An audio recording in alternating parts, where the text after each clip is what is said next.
Hello, how are you? So my puppy is outside and I thought, well, what a better way just to, while I'm waiting for him, I thought I would come on and say hi to everybody. I imagine most of you are going to watch this on the replay because it is the long weekend and you're either busy with family or you're enjoying the beautiful weather or you're at camp. So yeah, if you watch this on the replay, thank you. I'm glad you joined me. And by all means, please, if you're not, when you come on, if you can type in the comments where you're from, where you're joining in, so I can get an idea of where everybody's location is. So the title of this Facebook Live is "What did you see in the picture?" So I don't know if everybody saw it. I know some people did, and they commented on it. And it was a picture that I did. I know you love live events. I know I've been missing for a couple of weeks. So I posted a picture of a bunch of athletes in a marathon and I asked what you saw. And I got some funny comments and, some really good observations. So I'm going to backtrack a little bit before I get to the point of that picture. So a couple days ago, I had posted some pictures of my before and after in my journey on losing weight and how different it was. And Melanie had posted a picture and it kind of blew my mind. I'm like, well, let me look at mine. And I nearly threw up. Honest to God, it made me very panicky when I did press enter. But all of you were so supportive and very encouraging. And I appreciate all the love that you shared with me, and I felt it. One person in particular had asked me why. Why was it now that I finally did something about it or decided to get serious and lose the weight? That's a loaded question, and I had to think about it a bit. The main reason for me, and I've been very public about it, but those of you who've just started following me and don't know the story, I had decided at the end of 2015, that's all. I'm going to get my shit together and I'm going to get the weight off. And that's what I was going to do. And then I went to the doctor at the beginning of 2016 and was given some test results that were not very good. And I said to the doctor, that's not what I have on my vision board. Nope, sorry. I'm not going to accept that. I want off the medication that you're about to put me on. What do I need to do? Well, you need to lose weight. Okay, fine. I'm going to lose 30 pounds in 90 days. Of course, you're like, yeah, okay, sure, you're going to do that because every doctor hears it and how many patients really do it, right? But no, I was hell-bent I was going to do it. Well, I lost 25 in the 90 days. So my pain was what pushed me to do something. The pain and the fear of where I was headed, the fact that they could not even read my cholesterol, the amount of medication that they put me on to regulate everything made me sick for a month and a half on top of all of that. And I had to push through the pain. And was there resistance? Absolutely, there was resistance. Not everybody, but me personally, I'm an emotional eater.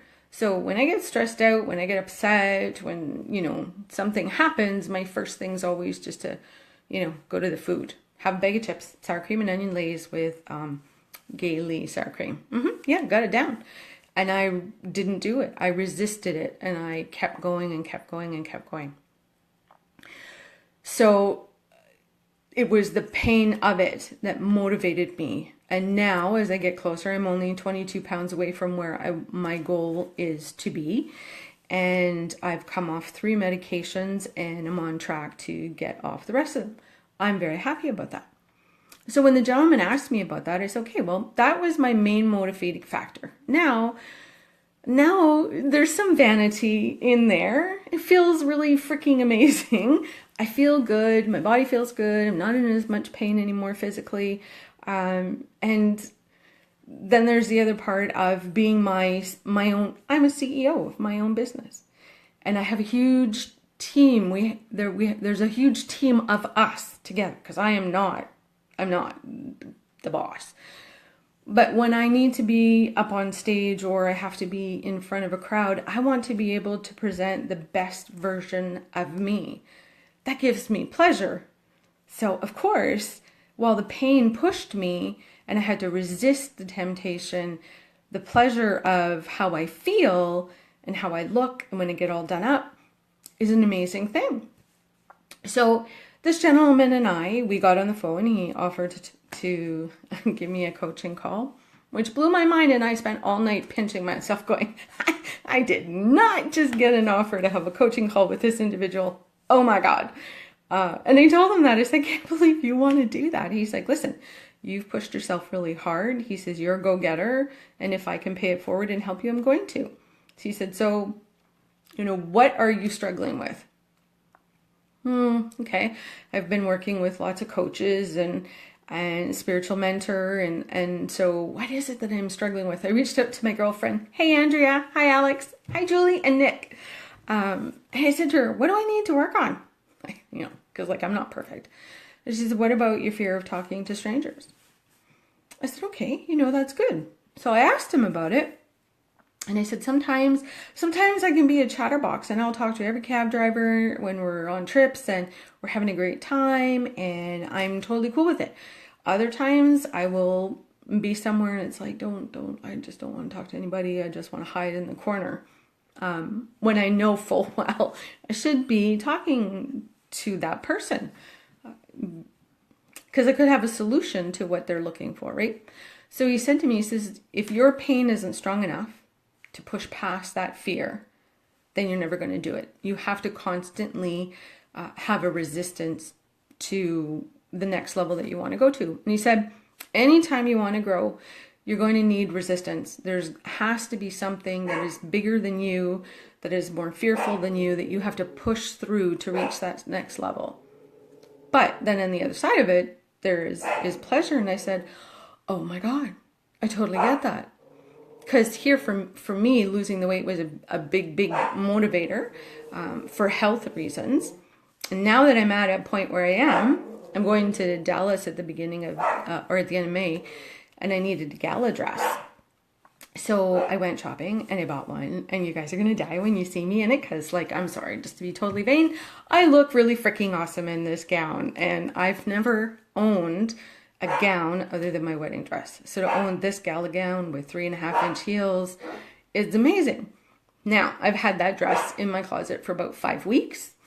Every time I'm tempted to eat something that I shouldn't, and my dog is freaking out in the background, so I'm sorry, I think about that gown.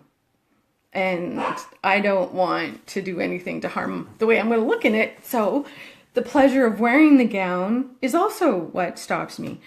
So I said to him, I said, okay, but I said, there are people in our profession in network marketing who are making 6 and 7 figures. I mean, they've got it made. Why are you trying to tell me that they have to have something that pushes them forward too, that they have to feel resistance or they have to feel some sort of pain? They're they're golden, right? They've got it made. We look at people who've accomplished things in life, whether it's a 6 or 7 figure earner, whether it's some of you reached out to me privately and talked about your weight loss journey, and have been an inspiration to some of you, and I've appreciated that. So that's why I said to him, I said, so what are you trying to tell me?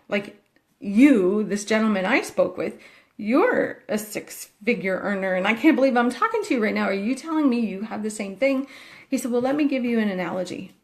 And when he said this, literally all over the place, he said, picture a pro athlete, a pro runner. They have to train. They have to practice. They have to do rigorous work. I'm assuming. I've never run a marathon, so I don't know. But to be in that lean physical condition, there's a lot of training. So you have someone who's run marathons. You have someone who's at the top of top of that sport, and they're going to run a marathon. So it takes me to that picture. What did you see in that picture? Every single person in that picture, what was the look on their face? They were focused. They were determined. They were all lean.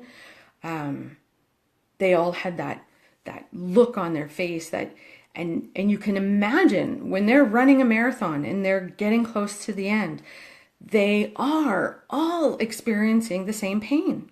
You can't tell the difference between someone who's been doing it for their entire life or someone who's doing their very first marathon. The pain is the same no matter what level you are at. And when I heard that, I was like, holy crap. So we look at other people that we look up to. We're DJs. There are DJs in our profession that were like, oh my God, like I wish I could be like them. But they themselves are constantly pushing themselves to be better.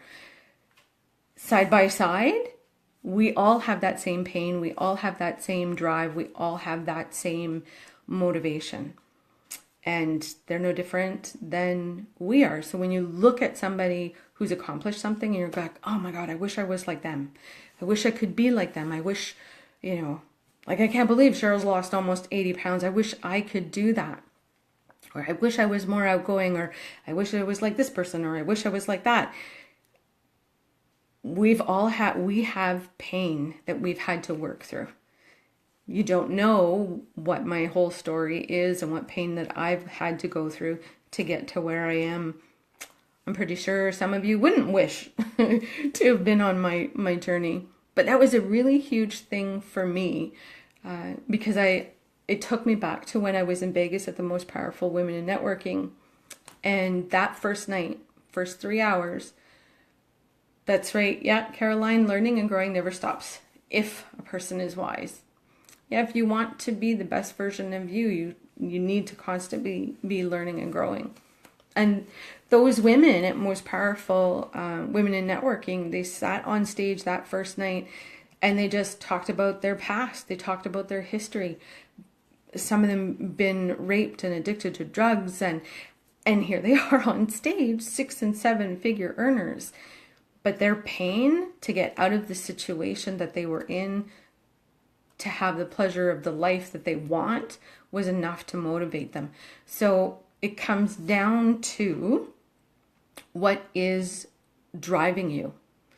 Because if you don't have a big enough pain, if you don't have a big enough why, if you don't have something that's really pushing you, you're not going to go further, because pleasure is pleasure. And if it's not going to hurt us, why would we want to do something?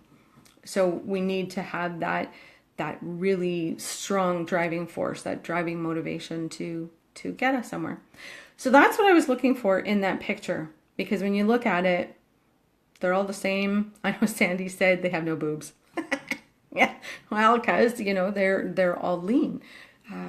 But when it comes down to it, we all have the same pain to make it through what we're going through to get to where we want to be. So that is my Saturday night message. And my little puppy is looking at me going, see, there he is. Say hi. Say hi. Can you see? See him? Say hi. He's going to ignore everybody. He wants my attention, and I'm going to let you guys get on with your evening. So thanks for tuning in, and thanks for listening. If you think this will benefit somebody, please by all means share it with as many people as you'd like, and hopefully it can inspire somebody else or give them a different perspective. And if there's anything that you want to chat about, just private message me on Facebook and we can chat. I will talk with all of you later. Bye.